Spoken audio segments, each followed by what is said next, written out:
Hey everyone, so today I'm going to be discussing the philosophy of Yukio Mishima's Sun and Steel. For those of you that don't know, Yukio Mishima was one of Japan's greatest writers. He lived from 1925 until 1970, where he died while committing ritual suicide or seppuku, which was the method that samurai would kill themselves after being defeated or shamed in battle. Essentially, it consists of getting a dagger, stabbing it into your stomach, pulling upwards and then outwards. And after doing that, you have what's called a second who comes down with a katana and slices your head off. And this happened after he failed at inciting a rebellion or coup d'etat that sought to restore the Emperor of Japan to his status as a god and head of the country. What he did was he took 4 members of a militia group he formed known as the Shield Society, and they entered the headquarters of the Japanese Defense Forces, and while there they took a colonel hostage. After taking the colonel hostage, Mishima went out on a balcony and addressed many Japanese soldiers and reporters, like I said, attempting to incite a revolt and overthrow the democratic government of Japan and return the country to the rule of the emperor as an empire. Unfortunately, well, I guess unfortunately for him, he failed at beginning the revolt. The soldiers kind of mocked him, and they didn't go along with his plea for them to fight against the government of the time and restore the emperor. So he returned to the from the balcony inside, and like I said, he committed ritual suicide and had his head chopped off by his second, who ended up being unsuccessful at chopping off his head. So another had to come in and finish the job. So it was a really brutal thing.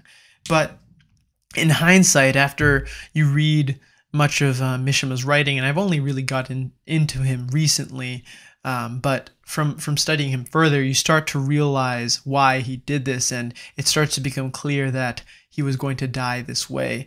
One of the fundamental principles of Sun and Steel is the idea of death at the highest point of life, or the highest point of beauty. And in some of his other novels as well, I forget what it was called. It's called like The House of Kyoko or something like that. One of the main characters is having a conversation with someone else, and the person says, beauty is a sort of temporary thing.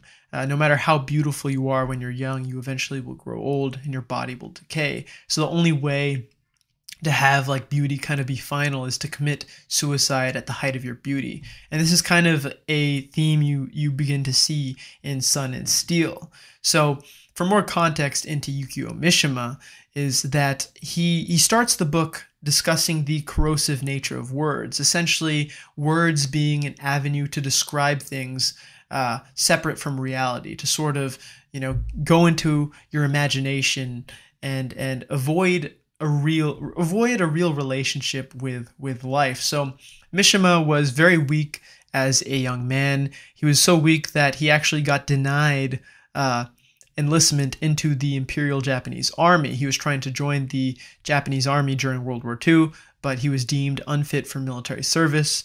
I believe they incorrectly diagnosed him with tuberculosis, but he was also very frail, very skinny. So he talks about being very good with words and being very good at explaining things and writing these beautiful novels and writing poetry and being able to express himself through words because he was so weak. So it's almost like writing for him was an escape, right? He was able to escape his reality, which was one of weakness and frailty, and escape into a world of imagination and all these wondrous things.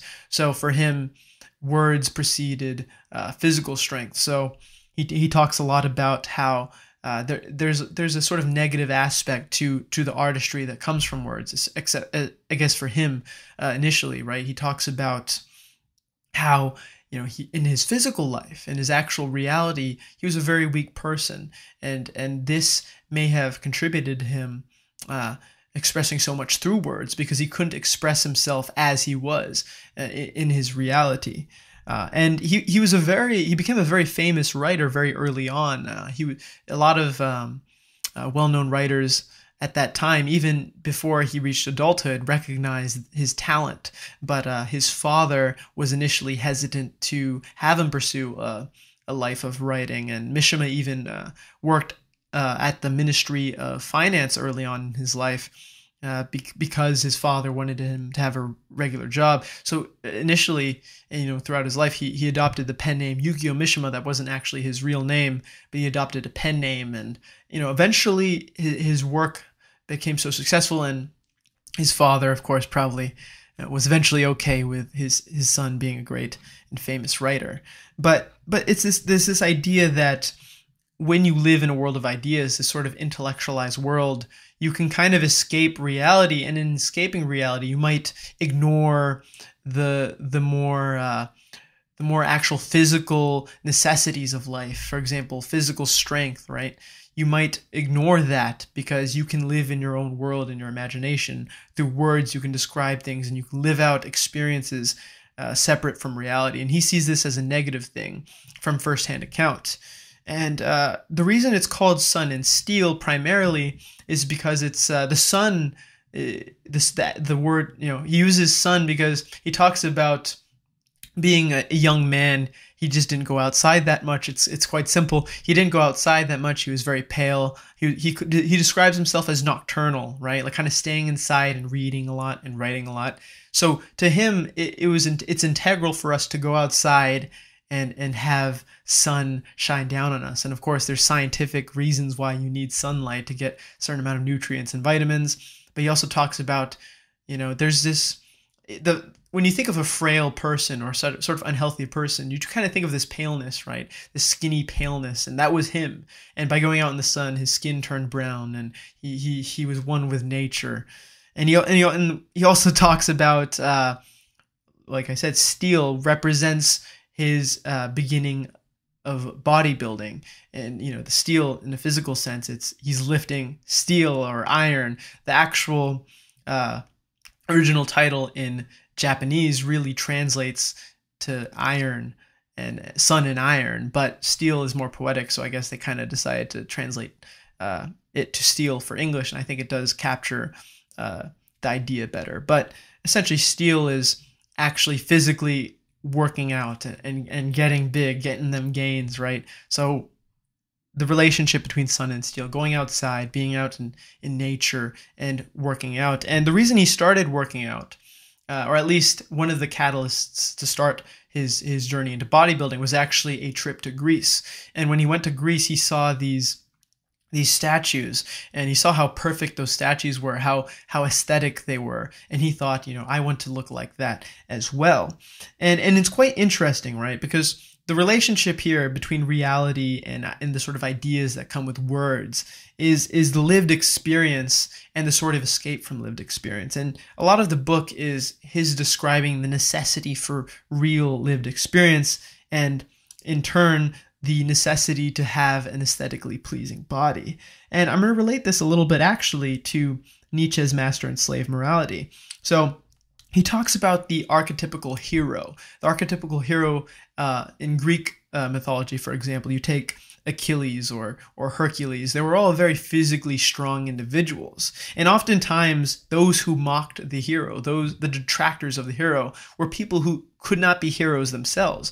It was usually the weak and frail people, those who were jealous and envious of physical strength, that criticized the hero, that looked down on the hero, because they were jealous of something that they felt they couldn't have. And that exactly describes resentment. And Nietzsche discusses resentment to great length, which is the envy and hatred and jealousy a sort of weaker man has for a more powerful and stronger man. They see the man of strength with power who is aesthetically beautiful, and he hates him because he is not strong or powerful or aesthetically beautiful himself. He is weak, so he is jealous of strength, and because he feels he cannot get his strength himself, then he hates the hero. He hates the strong, aesthetically beautiful hero.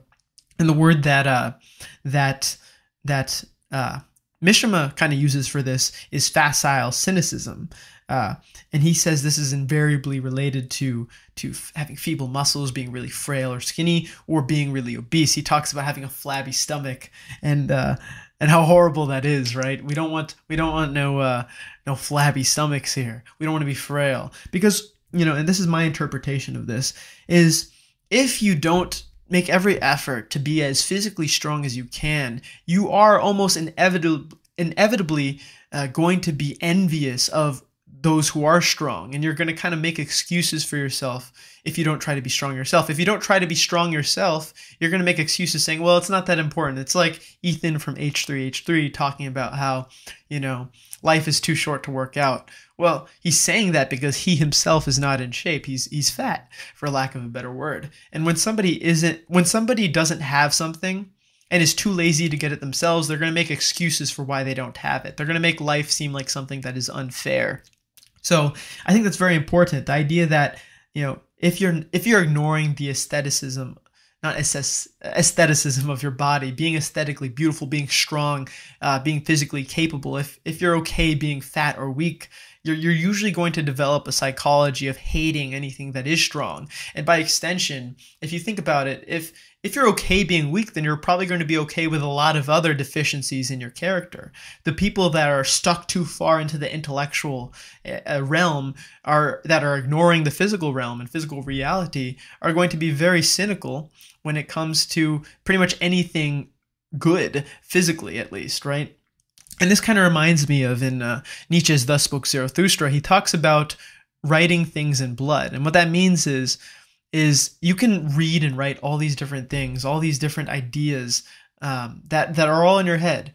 But if you don't experience a relationship with reality, then you are missing a big aspect of real life experience. You have to write in blood. You have to experience things and then you write about it. You write about real experiences. I think the same applies to the concepts Mishima is trying to describe and why he says words can be corrosive. They explain things that aren't real. They're an excuse for somebody to escape reality because the reality is bad and they don't want to change the reality. So instead they're going to write about these things that allow them to live in this other world. It's kind of like sometimes, and I enjoy video games. Video games are fun, but sometimes you can get lost in that better life in your video game. You're living a better life in your video game. In the video game, you're a millionaire in GTA and you have a penthouse and nice cars, right? It sounds funny, but for some people, subconsciously, they might start to think, well, I'm living better in my video game. So instead of going out and going to the gym and working out, bettering themselves, they're going to go live in the video game where the life is better. Or you look at VR. People are starting to do like VR sex nowadays, right? Like it's like people, instead of going out and meeting an actual woman, are going to do this because it's easier. It's easier because they feel they can't get a woman in real life. So, okay, there's the VR thing, right? So it's like people are avoiding living life. And that's kind of, I think, what Mishima is talking about with words and with the sort of over-intellectualizing of life, is that you can avoid living with reality if you're too deep into your mind, if you stay too tightly within your mind. And if you're not getting aesthetically beautiful, you're not getting strong, you're probably going to hate that. And you're just generally going to be very pessimistic when it comes to anything exceptional. Now, going further on, part of Steel, right? I'm going to be pulling up quotes that I screenshotted, or I guess, I got a Kindle. I think I mentioned that in my last video, and I was reading Sun and Steel on my Kindle, and I took a couple pictures of passages that I highlighted.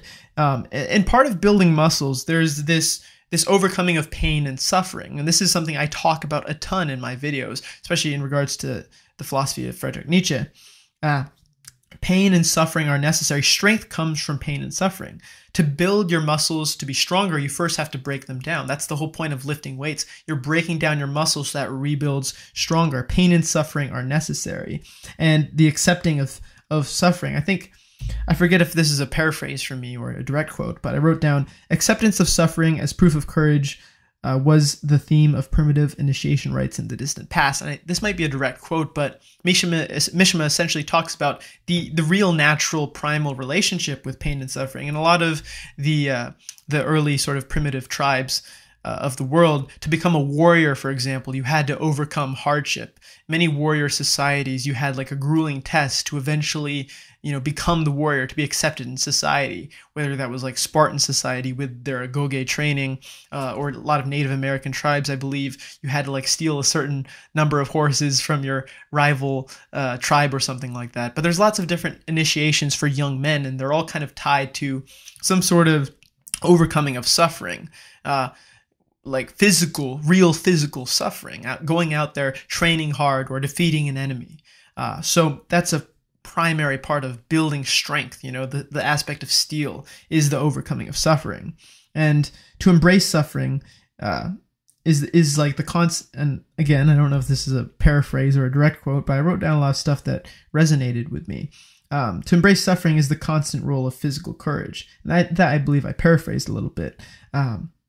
And physical courage is really overcoming pain and suffering, is not letting your fear of those things, because it's okay to be afraid, but it's not okay to let your fear rule you. It's overcoming that fear, that aversion to pain and suffering and hardship. That's what real courage is. That's physical courage. And he goes further to say that understanding death and sort of seeing death in your everyday life also relates to that, because there is this idea that a lot of real worthy life experiences, you have to take risks, and sometimes those risks even relate to death. And this is something that he's going to talk about a lot, and then you start to realize why he ended his life the way he did. He says that by overcoming suffering, this is a prime condition for making the awareness of death possible. By dealing with pain and suffering, it's kind of like almost simulating death. It's not quite death, but there's a certain relationship with death and suffering. And he believes that you have to actually experience real physical trials to sort of get a good understanding of what death might be one day. It's kind of like I said with Nietzsche's writing in blood. You have to have lived experience to truly understand the world, to understand life. You can't just deal with theory and concepts in your mind. And for this reason, Mishima oftentimes was critical of overly intellectual people. And furthermore, and I'm going to kind of go through a couple of things I wrote down as well. Of course, Mishima talks a lot about the warrior culture of Japan. Obviously, the samurai were very famous and revered for their courage and their sense of honor. An interesting thing I learned today was that, this is just a sort of a side thing, but during the Sengoku Jidai period, that was essentially the Warring States period for Japan before Tokugawa shogunate was formed, there was actually a lot of social mobility in terms of warriors becoming samurai. So you see a lot of people coming from the peasant classes eventually becoming samurai, one of which was Toyotomi Hideyoshi, who ended up being the leader in charge before Tokugawa Ieyasu. He wasn't given the title of shogun, partially because of his status as a peasant, but he was effectively the ruler of Japan until he died. And then afterwards, eventually, Tokugawa Ieyasu took power. But after that period, so once the Tokugawa shogunate was in power, from the point that they had power until the Meiji Restoration, that was known as the Edo period, and then the social hierarchies were kind of more solidified. Just an interesting thing I thought that I learned about today. But essentially, Mishima talks about the idea of the warrior culture in Japan, and it's sort of this mix and blend of art and action. So obviously, in Mishima's mind, just purely focusing on art, or like writing, for example, is not sufficient to truly experience life. He talks about the relationship between art and action. And it's a really interesting thing, because to him, the thing about art is that when you're writing, for example, when you're creating art, there's a sort of timelessness that you feel from it, because you're not living in that experience. You make a piece of art and it's kind of almost eternal. Like if you for example, if you look at a painting doesn't really have a beginning, middle, or end. It just is. It's timeless. It's just there. So when you're writing a book or you're creating art, there's this sort of timeless nature about it. You think, well, if I create this art and this art is considered worthy, then it will survive long beyond just myself. But Mishima saw this as insufficient on its own. He also saw action as important, and he talked about so he called art essentially, he said that action was the flower that wilts, and action was the flower that wilts, and art was the flower that lasts forever. Action is temporary, art lasts forever, and you have to balance the two together. And, you know, I'm starting to, so I was looking at this a little bit, and kind of what I wrote down was, once you achieve everything physical in life, all these like physical goals, and we're talking about on the action side, for example, you get the perfect body, you become successful, you are a master in your field. Mishima talks about death being the final mystery. That's the only thing you haven't overcome yet, which I think is interesting, because you see a lot of the sort of great leaders of history and their relationship to death. So, for example, the ones that come to mind are Shi Huangdi, who unified who unified China after their warring states period, and he was the first emperor and created the first dynasty of Japan. And he had this obsession with overcoming death. He actually sent out all his scholars to try to find an elixir of immortality, and he actually would ingest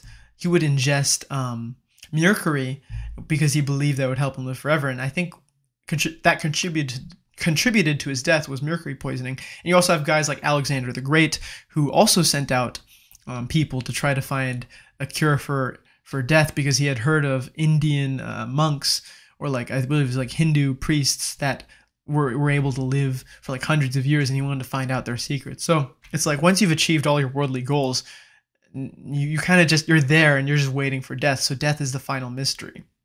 And Mishima, you know, death is a primary, is a very big topic for Mishima, and he flirts with it a lot, and I'll get into that. One of the things he's critical of, like, modern bourgeois life is that in modern life, one cannot live and die beautifully. He saw the warriors of the past as lucky because they had the opportunity to die in battle. If you go to like Norse Viking culture, you had to die in battle to reach Valhalla. So these Vikings eventually were trying to die in battle so that they could reach Valhalla. They can go to their ideal heaven and fight with the gods for eternity, feast with the gods for eternity until Ragnarok, until the great battle. So there's this idea that there's this sort of idea that you can die beautifully. And he said that, he talks about the ancient Greeks living and dying beautifully.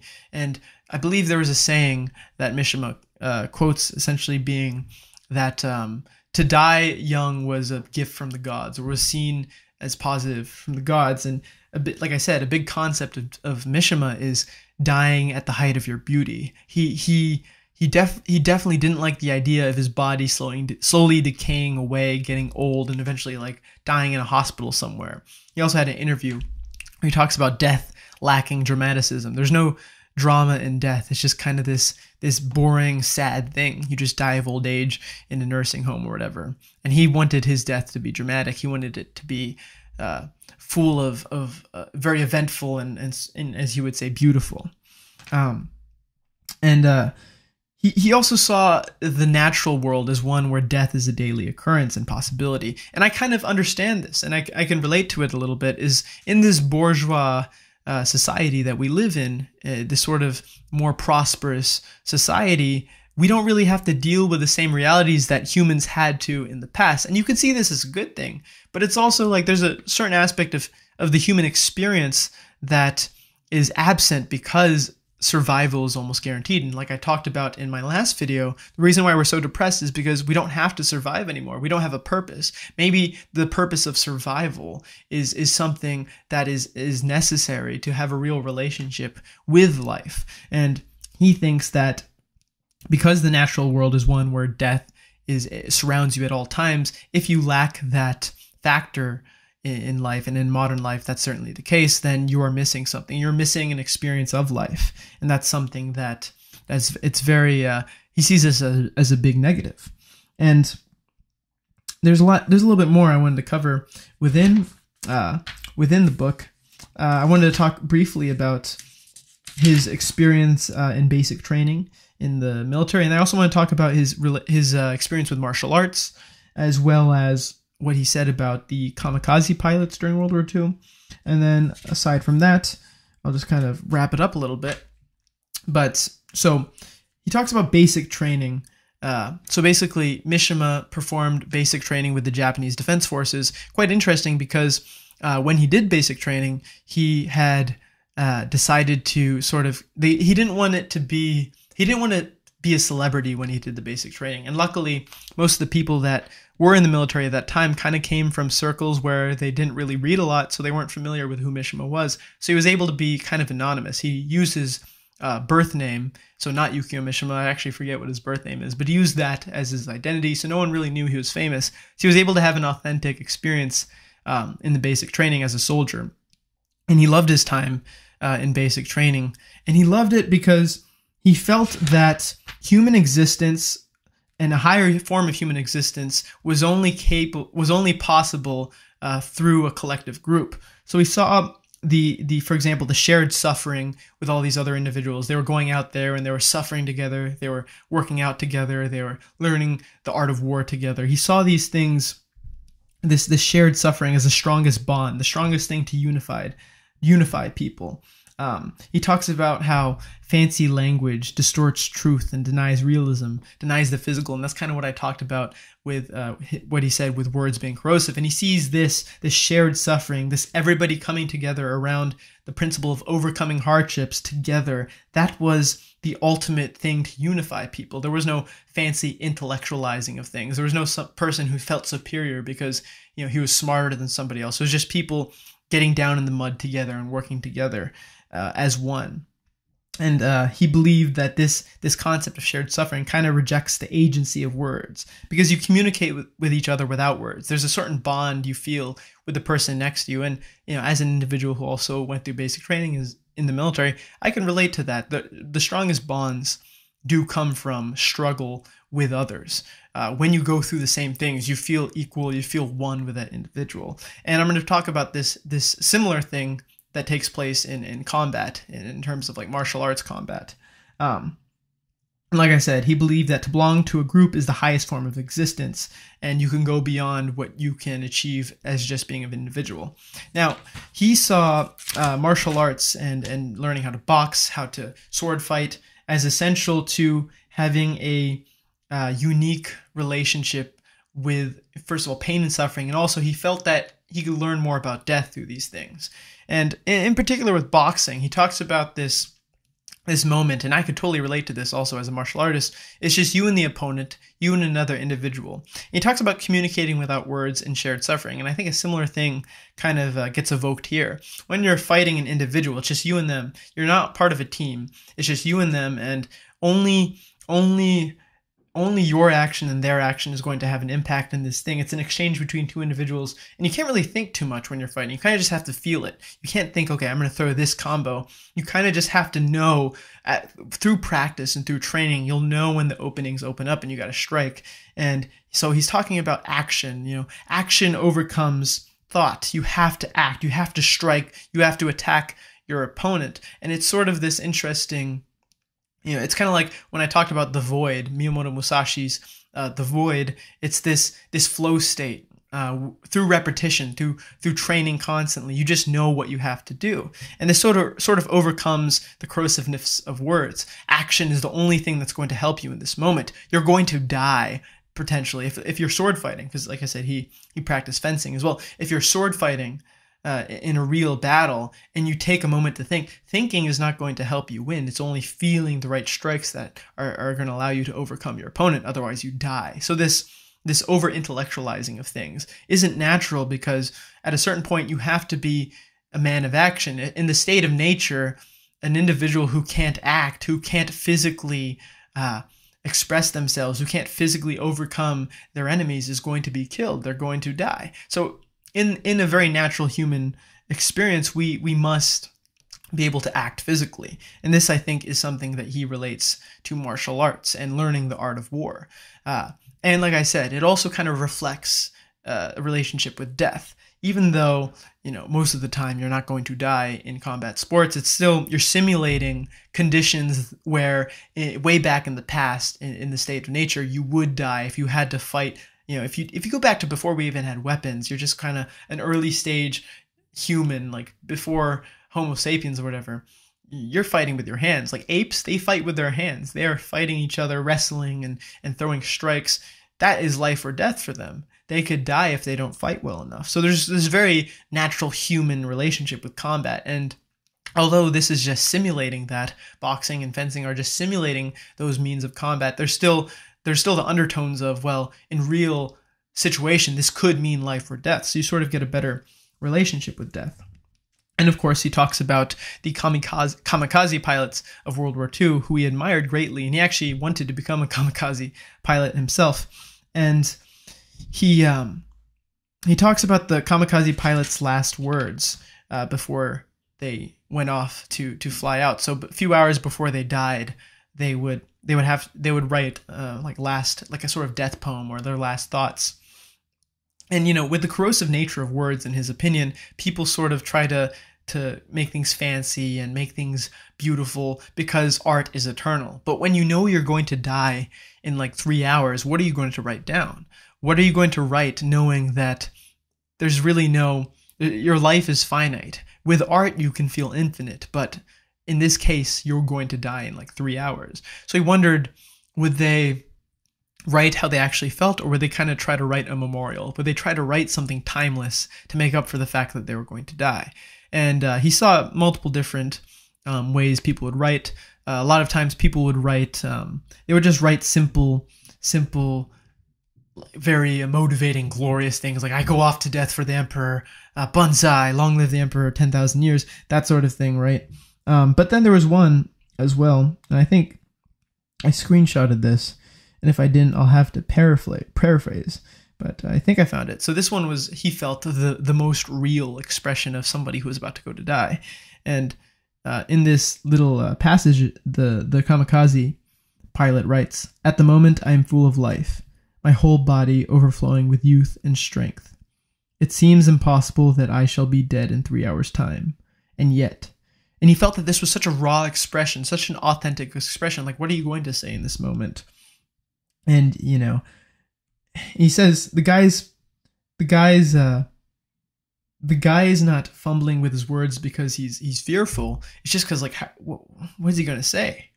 This is just the reality of the situation. He is going to be dead. What are you going to say when you're going to die in like 3 hours? And I guess what he's getting at is there is no fancy way to put it. You're going to die. That's just reality. That's just something physical and real that's going to happen. It's quite interesting.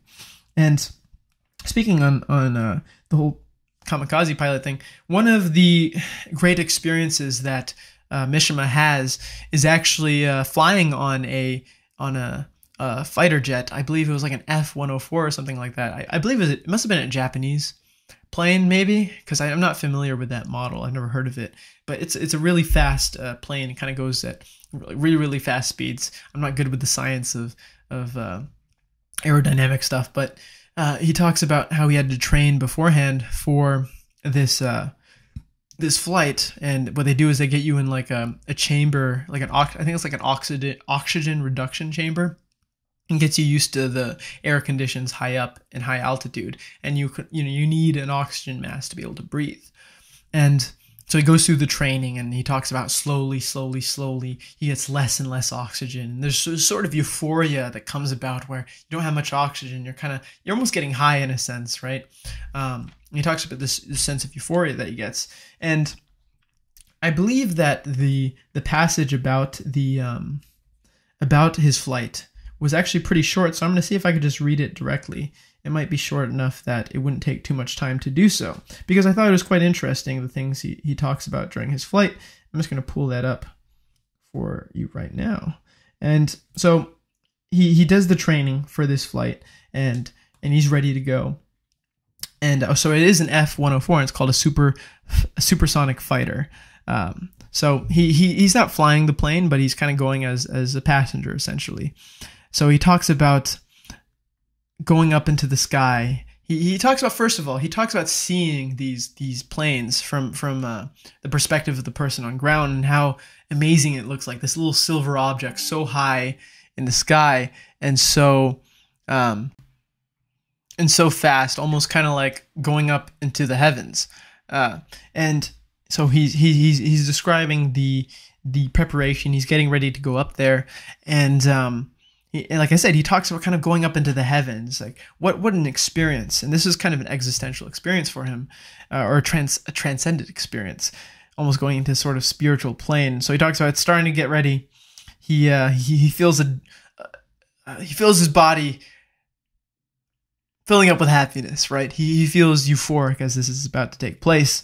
And he almost describes it as magic, them taking off and going up further and further up, and how fast the plane is going, and how sort of little the world looks from that vantage point. And going further a little more, I could just find there was some good parts I wanted to talk about here. So he like I said, during the training for this, you're almost suffocating because of lack of oxygen. And when he's finally at the highest point, he doesn't feel this anymore. He doesn't feel this suffocation. His mind is clear and he can think properly. And he's just kind of thinking about this experience, and he describes it as one where your spirit and your being are kind of one, and there's a sort of stillness once you're up in the sky, detached from everything, detached from earth, and like we talked about, art and action. How do the two come together? You need real physical action to make your art worthy, because otherwise it's just playing at reality. He talks about this moment being so far from the earth, kind of alone with himself, where the intellectual and the physical come together. He says, at this distance from the earth, intellectual adventure and physical adventure could join hands without the slightest difficulty. That was the point I had always been striving towards. It's kind of this transcendental experience of being detached from all this sort of worldly material things. And he felt like his spirit was floating. He's literally almost touching the heavens. And he just sees like the endlessness and the infinite and all this undescribable things, and I can't even describe it, but it was very beautiful when I read it. And there's this sort of analogy he talks about. If you think about in infinite things, there's this ancient image of a snake eating its own tail, and I don't really know what it's supposed to represent, but to me what that represents is sort of infinite, like infinity. It's eating its own tail. It's like a circle. A circle has, I think it has infinite amount of sides because it doesn't really have any sides, right? So that's kind of like I don't know how to describe that. So I'm not doing a great job right now, but that's something, right? There's something spiritual about that, or something transcendent about that. And I wish I could describe it more, but it made me feel a certain way, I think. I guess it's just really him talking about a conjoining of the spirit and the body. Anyway, they're going around and they see Mount Fuji and all that stuff. And maybe at a different date, I can talk specifically about his flight, because I feel like there was more and I couldn't really describe it right now. I can't describe what I wanted to convey there, but there was something in that I think was unique and worth talking about and very beautiful. But I think I pretty much covered most of the things that I wanted to within this video. I definitely will get more into Mishima in the future. He's a very interesting writer, very interesting thinker, very eccentric, undoubtedly narcissistic, but interesting, and definitely created art that was profound. And like I said, in actually killing himself in the nature that he did, he died. He had already gone through his phase of bodybuilding. He was very famous. He was in a decent point in his life. He had everything a man could wish for, and he decided to end his life then, while he was still physically strong, while he was still beautiful in a sense. End his life then and there, before he could grow old and decay. He wanted a dramatic death, which he saw as natural. It's like you don't see any old lions in the jungle, and obviously, yes, lions don't live in the jungle, but I'm going to use that for poetic nature. No old lions in the savannah, right?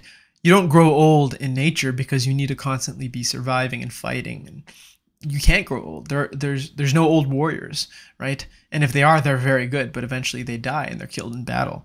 And he saw death at your highest point as beautiful. It's kind of like, if you've ever watched the film Alexander, by what was his name? Orson Welles. Was it Orson Welles? I think it was Orson Welles who directed that. It's and, you know, a lot of people criticize the film, but I actually personally liked it. You have to watch. I believe it was the final cut or the ultimate cut or something. One of the cuts was actually pretty decent, but there's this scene where Alexander the Great is with his father Philip, and they're walking through these like sort of this is like cave with paintings of great Greek heroes, and he said Achilles was my favorite or something like that. Yeah, he says, you know, that's Achilles, that was my favorite, and his fate was to die young. And like I think his father Philip said, did he have a choice? And Alexander was like, oh yes, he had a choice, but he chose to go for glory and greatness at the expense of dying young. And if you've ever watched obviously, if you read the Iliad, then you get the whole picture. But just for, you know, easier example, if you've ever watched the movie Troy, there's two great points in that movie. There's of course the point where he's speaking with his mother, and his mother says that if he doesn't go and fight the Trojan War, he will grow old, and he'll meet a beautiful woman, and he'll have a family, and his kids will remember him, and his grandchildren will remember him, but eventually he'll be forgotten. But if he goes to fight in the Trojan War, if he goes to Troy, his name will live forever, but he will die young. And there's also another beautiful quote, which I said I was going to bring up, and I brought it up before in my videos. I'm going to pull it up really quick. And this is one of the most beautiful quotes I've heard in cinema. And he says, this is in a conversation he's having with, I believe it was the Trojan king's niece. And he's telling her, the gods envy us. They envy us because we're mortal, because any moment may be our last. Everything is more beautiful because we're doomed. You will never be lovelier than you are now. We will never be here again. And this is this sort of idea that mortality is beautiful, that a young death, like I said, the Greeks saw a young death as almost beautiful, tragic. There's a tragic nature, and many of the Greek heroes pre-Socrates were tragic heroes. The tragedy was the primary form of conveying messages in the early Greek tradition. And then, of course, once you have Socrates, you have the Aesopian fable with a moral message becoming kind of the predominant way of conveying a message. Like morality becomes much more rooted in like reason and like, you know, the Socratics see knowledge as the highest form of good and the highest virtue and this sort of thing. Whereas the original Greeks had a sort of more Dionysian relationship with morality. It was tragic, and this is something you can find in The Birth of Tragedy by Friedrich Nietzsche. He talks about the Dionysian, the Apollonian, and like I said, the shift from tragic art to more moral art with a moral message, good and bad guys. Because in the Trojan War, there really is no good or bad guy. The Greeks and the Trojans, neither of them are good or bad, but you have good characters within both armies. Agamemnon's kind of evil. He's on the Greek side, supposedly the good side. And then you have Hector of Troy, who's actually a good man, in many ways, morally a better man than Achilles. But Achilles is the hero because he's tragic, he's human, he's three-dimensional, and he dies young. He dies when he is most beautiful, and he dies a dramatic death in battle as the arrow pierces his Achilles heel. But that's sort of, I think, is a foreshadowing to Mishima's death. He fantasizes, or not fantasizes, but romanticizes an early and dramatic death. The sort of death of the warrior, the death of the lion. The lion does not grow old. The warrior does not grow old. They must die in battle in a dramatic fashion. And because he felt that modern life couldn't provide him this dramatic death, and he was, in his mind, robbed of a dramatic death because he could not fight during World War II, he could not become a kamikaze pilot. Since he was robbed of this beautiful, dramatic death, he had to seek it himself by partaking in a pretty much impossible task. Because I don't think, and a lot of people don't think, that he believed he was going to be successful. Most people believe, and I tend to agree, that he knew he was going to fail, but this was a way for him to die beautifully in his eyes and die dramatically, and to die at the height of his beauty. It's quite interesting, and, you know, not to say that I take Sun and Steel with a grain of salt. I think there's a lot of interesting messages within it. A lot of them are kind of complex, and I don't know if he describes them in the best way, but it's a very beautifully written book. He's a wonderful writer. He writes beautifully. I've read one of his novels. I'm reading another one of his novels right now. He's a beautiful writer, and so I think it's really worth the read, and you can get something out of it for sure. It's very interesting, and like I said, take it with a grain of salt. He doesn't have me convinced that I need to die of seppuku before I grow old. Maybe, who knows? Maybe he's right, but I don't. I'm not convinced yet. Got to read more Mishima, I guess. But it's a very good book, despite a lot of like confusing points. I definitely recommend it, and yeah, I definitely do more videos on Mishima in the future, and maybe cover some more of his works or just his life in general. I gotta watch. I watched like half of the film about him. It's directed by Paul Schrader, who was the screenwriter for Taxi Driver, and it's one of my favorite movies. He made a movie about Mishima's life. It's called Mishima: Life 4 Chapters. I've been reading a lot recently, so I've kind of watched a little bit of it here and there, about halfway through. It's kind of dark and disturbing and sad. Like when I was reading Sun and Steel, I felt sad knowing how Mishima died. And yes, it's what he wanted, but it still made me sad knowing he died that way. Especially because the novel I've read by him, Sound of Waves, is one of his only novels with a happy ending, and it makes me wonder, maybe he saw that as a potential end for him, to die in a happy way. Well, not that in Sound of Waves, not that anyone dies or anything, but it's a happy ending. It's a beautiful, simple story about a poor fisherman who falls in love with the daughter of a rich man in their small little fishing village. Beautiful story. I definitely recommend it. Anyway, I'll talk more about Mishima in the future. Eccentric, narcissistic, brilliant, and undoubtedly slightly insane. I don't know if I'd call him insane, but he's definitely eccentric and narcissistic. But I can't help but feel drawn to the complexity of his character and the beautiful prose of his works. But anyway, I guess we'll just wrap it up here. And as always, this is The Warrior Philosopher, building the foundations of the warrior philosophy. And I'll see you next time.